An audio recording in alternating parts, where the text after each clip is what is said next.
theme of today seems to be that everyone is losing their minds, and Rosie O'Donnell is no exception. In fact, she might be the canary in the coal mine, having gone crazy a long time ago.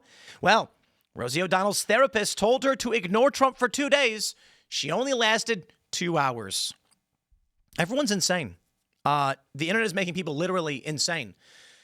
And it's kind of horrifying, to be completely honest. This lady, she goes on social media and she's like, for the first time in U.S. history, a president won every swing state. And I'm just sitting here being like, Nixon had a landslide. Reagan had a landslide. What are you talking about? Like Reagan was a 48 state landslide or whatever, 49 state landslide. This lady just lives in this fractured reality where Trump haunts her dreams. The thing is, she's old, and I don't really care all that much about what some old wingnut has to say. In our old age, maybe we all go a little bit crazy. But the scary thing is there are younger people who follow this stuff, and they're violent. And they're willing to express that violence. And we have already seen the assassination in New York, the United Healthcare CEO. We have seen the assassination of Charlie Kirk. We have seen Donald Trump, the front runner for the presidency at the time, take a bullet to the side of his head. And of course, there's also threats made. Benny Johnson just posting the other day. Some wingnut was going around his neighborhood, possibly, they believe he was armed. Then, of course, we had a similar incident.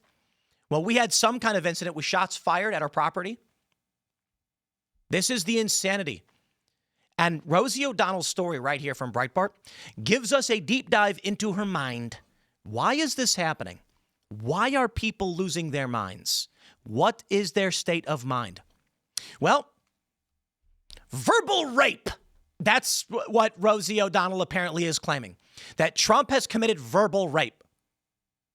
I've never wanted to just punch the wall repeatedly more than I do in these moments. It is a pure sense of frustration. It feels as though we are trying to knock down a skyscraper, but with a ball-peen hammer. It cannot be done, my friends. So it's frustrating. I am filled with frustration, and I am bereft from the demise of sanity in this country. I grieve. For real. I mean, like, I'm half kidding, but man, it is depressing. It is demoralizing. And since Charlie died, it has become exponentially worse. Here's Breitbart. Rosie O'Donnell seems unable to heed the advice of her own therapist, who told her to try detaching from her constant, all-consuming, wild-eyed hatred for Donald Trump for just 2 days. Apparently, the former talk TV show host couldn't even last 2 hours. The Trump derangement syndrome sufferer has admitted that her own mental health counselor urged her to try and focus on something other than her fixation on Trump during a shrink session on the day before Thanksgiving. But she just couldn't do it, she told the Washington Post. The former View host readily admitted she'll only last a few hours before becoming enraged at Trump all over again. Apparently, when Trump sniped at Bloomberg reporter Catherine Lucy on Air Force One and told her to quiet, Piggy. Piggy's not even that, it's not even that bad. It's not good. I mean, the president he's a silly guy. I've come to terms with this. That sent O'Donnell into the stratosphere once again. She raced to social media to accuse Trump of a verbal rape. Do I have to play this video? And I'm here in Ireland, and it's beautiful and warm, not physically, it's actually quite cold. Moved here on January 15th, and it's been pretty wonderful, I have to say. The people are so loving and so kind, so welcoming, and I'm very grateful. I'm in the process of getting my Irish citizenship, as I have Irish grandparents, and that's what's going on, and that's where I've been and what I've been doing. And although I was never someone who thought I would move to another country, that's what I decided would be the best for myself and my 12-year-old child. And here we are. Here we are. I miss my other kids. I miss my friends. I miss many Okay, I don't care about the rest of this. Anyway, as you all know, her story of fleeing the country because Trump just was too much. O'Donnell said O'Donnell's rabid Trump obsession sent her to a therapist, Jennifer Kopetic, to tell former comedian that you've got to detach, you've got to disconnect.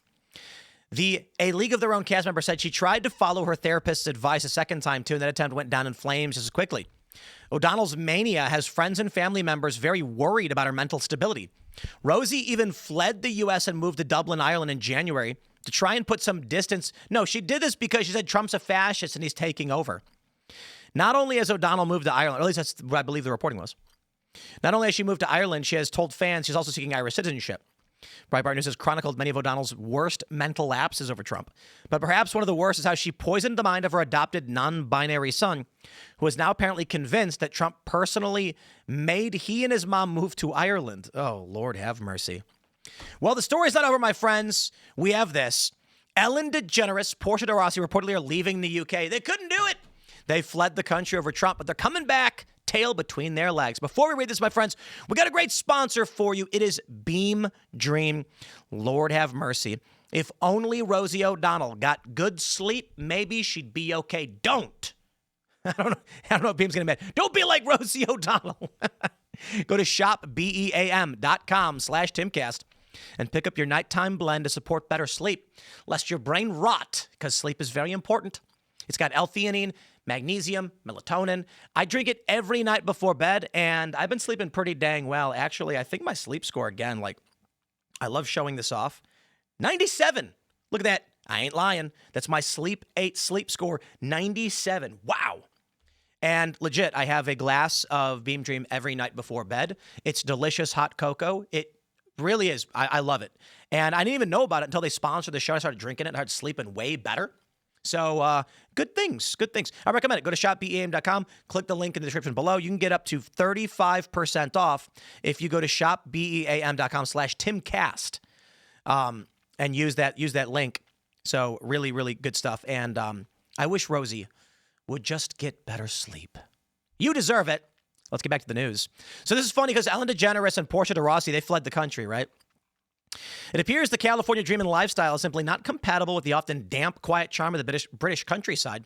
Just 1 year after making an emphatic cross-continental move to escape the political furor, I love that they used furor, of the United States, television personality Ellen DeGeneres and her wife, Portia de Rossi, are reportedly packing their bags and heading back across the Atlantic. Sources reveal exclusively to the National Enquirer that the couple has grown profoundly bored of the UK, trading their sprawling multi-million-pound rural retreat for the familiar, frenetic pace of American life. The former daytime talk show host and the Arrested Development actress, now, I will say, Arrested Development should have never been canceled. What a great show. Are said to have been climbing the walls. Due to the absence of the lively social circuit and that once defined their lives in L.A., their ambitious plan was to put down permanent roots in England, which began following the re-election of Trump. You know, part of me thinks that's not really the reason. Maybe it's like the riots, not just in London, but in Ireland, and they're in the countryside, and it's dangerous, and the new denizens of the British Isles are not too keen on lesbian couples. Maybe they realize, it's not actually that great here based on the large presence of religious folk who don't like gay couples, and LA was actually a lot safer. The initial relocation was more than a whim. It was a carefully calculated maneuver, both politically and professionally. The pair poured a reported $20 million into a magnificent farmhouse, a property measuring approximately 16,000 square feet and sitting on 43 sprawling acres of British landscape. As per reports, they have already listed this property for sale, having moved into a larger, more modern estate nearby in a seeming attempt to make their British fantasy work. Now, however, even that has proven insufficient. Now, my friends, I have discussed with my family and colleagues moving off to the middle of nowhere. And, in the earlier morning segment, I was saying something has to change, and we are working on solutions for the security threats that we face. But I just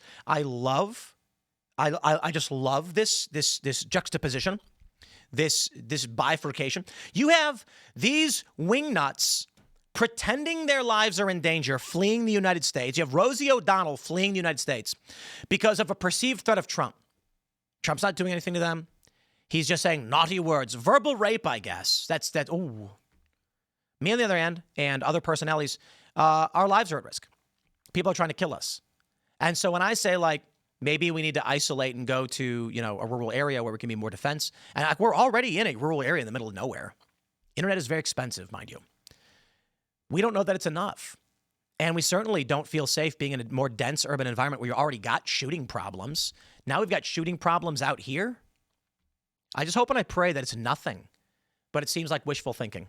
So they can pretend and they can have their paranoid delusional state while we are literally getting death threats and upping our security. I just think it's absolutely nuts. Now, to be fair, Ellen DeGeneres, prominent liberals, they have security too. They have threats. They're very famous, and I understand that. I'm just saying you didn't need to flee the country. You made that up. Y'all are crazy. I'm going to wrap it up there, my friends. Smash that like button. Share the show with everyone you know. Thank you so much. Follow me on X and Instagram at Timcast, and we'll see you all in the next segment.